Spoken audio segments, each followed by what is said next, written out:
Marking 70 years of the armistice agreement signed to end active fighting of the Korean War, President Yoon Suk Yeol honored the hundreds of thousands of UN forces who rushed to aid the Republic of Korea in defense of its peace and democracy. Our Oh Soo-young reports. Solidarity for freedom is what the Republic of Korea stands for, grounded in the dedication of the United Nations forces who fought to defend the country. That's according to President Yoon Suk Yeol speaking at a ceremony on Thursday, standing at the Busan Cinema Center, a former military airfield in the southern port city of Busan, where the UN troops first landed to fight alongside the South during the 1950-53 war. The ceremony marked the 70th anniversary of the Korean War Armistice Agreement, which ended active fighting, and also coincides with the UN Forces Participation Day. 73년 전 자유세계의 수많은 젊은이들이 하나의 UN 깃발 아래 전혀 알지도 못하는 나라 대한민국의 자유를 지키기 위해 달려왔습니다.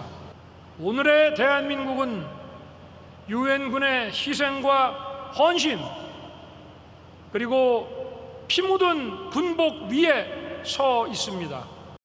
Yoon honored the more than 1.9 million UN troops from 22 countries who came to the South's aid following North Korea's illegal invasion.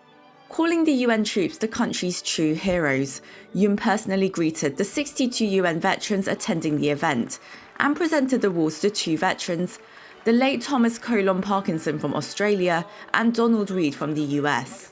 The president vowed to never forget their sacrifices and the bloodshed to fight communist forces, which enabled the South to grow as a liberal democracy and market economy. He noted that Busan City, which saw over 1 million refugees during the Korean War, is now the world's second largest transshipment port and a global logistics hub, with the city now preparing to host the World Expo 2030 and position itself as a platform to seek solutions to the challenges facing humanity.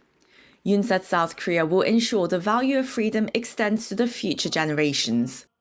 대한민국은 국제사회의 책임 있는 일원으로서 자유민주주의 국가들과 연대하고 한미 동맹을 핵심 축으로 하여 인도 태평양 지역뿐 아니라 전 세계의 자유, 평화, 번영을 위해 노력할 것입니다. US President Joe Biden on Wednesday had declared July 27th National Korean War Veterans Armistice Day, calling the ROK-U.S. alliance the linchpin of peace, stability and prosperity in the Indo-Pacific region and around the world.